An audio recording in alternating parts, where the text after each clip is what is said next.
قد كفاني علم ربي من سؤالي واختياري.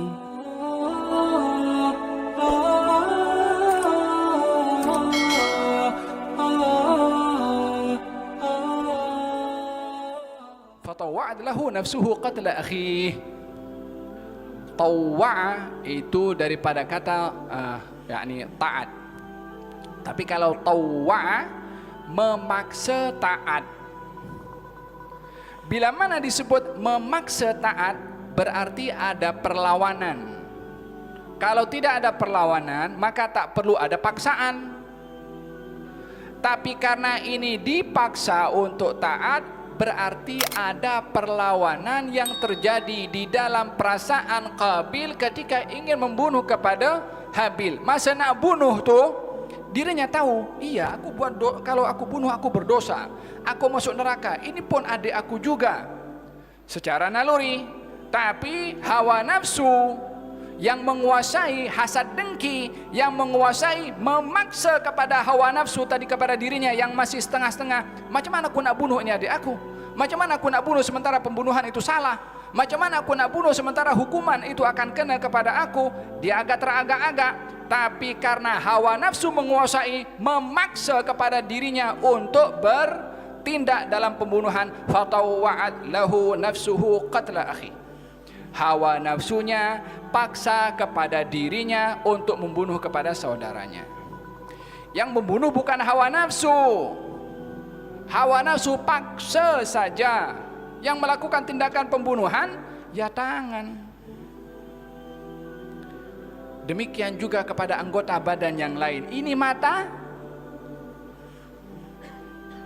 Kalau tidak dipaksa oleh hawa nafsu tengok sesuatu, ya dia tak tengok. Tapi karena dipaksa, siapa orang yang tak tahu tengok kepada yang haram itu berdosa? Tahu. Tapi apa sebab dia tengok juga? Ya hawa nafsu tadi. Faham dong? Siapa yang tidak tahu riba itu haram? Tahu. Tapi kenapa buat juga riba? Hawa nafsu. Idzan manusia ini problemnya adalah dirinya sendiri. Amma yang lain orang buat ke wala siapa saja yang bikin pasal dengan dia, problemnya yang luar kecil berbandingkan dengan problem yang dalam tuh. Walihada tipu muslihat hawa nafsu kepada seseorang, bila mana ingin mengajak kepada perbuatan yang haram, maka dipakaikan perbuatan haram tuh macam indah. Jadi macam seronok buat. Iblis ketika suruh kepada Nabi Adam makan buah yang dilarang itu kan. Sudahlah, la taqraba hadhihi syajarata fatakuna minadh dhalimin. Hai Adam, wahai Hawa, kamu jangan dekat dengan pokok ini. Kalau kamu dekat, kamu akan menjadi orang yang zalim. Larangan atau bukan larangan? Larangan. Kalau yang dilarang oleh Allah pasti buruk. Syaitan datang katanya kepada Nabi Adam dan juga Siti Hawa, kamu tahu tidak kenapa kamu dilarang oleh Allah untuk mendekati pokok itu? Mereka berdua mengatakan tak tahu. Yang kamu dilarang itu mendekati kepada pokok itu, kalau kamu dekat dan kamu makan, kamu akan menjadi malakaini au takuna minal khalidin. Kalau kamu dekat makan, maka kamu akan jadi malaikat, kamu berdua. Atau kamu menjadi orang yang kekal di surga. Dilarang oleh Allah. Larangan Allah itu dipakaikan oleh syaitan pakaian indah. Ya dilarang. Sebab kalau kamu makan, kamu akan kekal berada dalam surga. Atau kamu akan menjadi malaikat. Atau menjadi orang yang kekal di surga. Nabi Adam berpikir nak jadi malaikat atau nak kekal di surga sebab nikmat. Malaikat dengan taatnya kepada Allah, surga dengan kenikmatan yang ada. Iblis pun juga dia memberikan satu, orang kampung saya kata iming-iming. Tahu iming-iming itu maksudnya memberikan kepelbagaian kenikmatan yang palsu. Awalnya dia mengatakan kalau kamu makan kamu akan jadi malaikat. Dia pun teringat, mana boleh manusia jadi malaikat. Kemudian kalau tidak jadi malaikat, kamu jadi orang yang kekal di surga.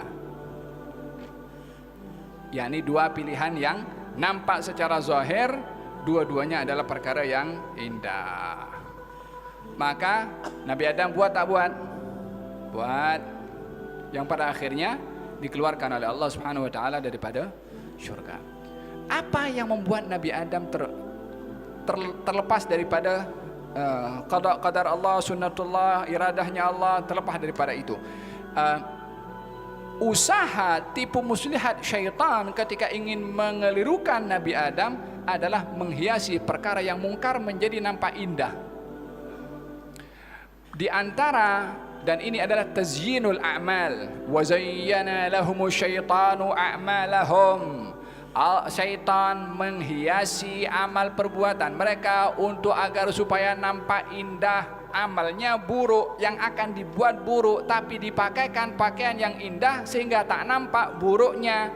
Di antara tipu muslihat syaitan untuk menghiasi amal perbuatan yang mungkar, katanya buat saja, itu kan dosa kecil, nanti kita pun minta ampun kepada Allah. Bukankah Nabi bersabda, wahai anak Adam, kalau dosa kamu itu setinggi langit pun juga, kalau kamu datang kepada aku, yakni Allah, dalam keadaan tidak menyekutukan Allah, dosa kamu pun akan diampunkan juga oleh Allah walaupun setinggi langit. Allah Maha Pengampun, dosa kamu tak setinggi langit pun.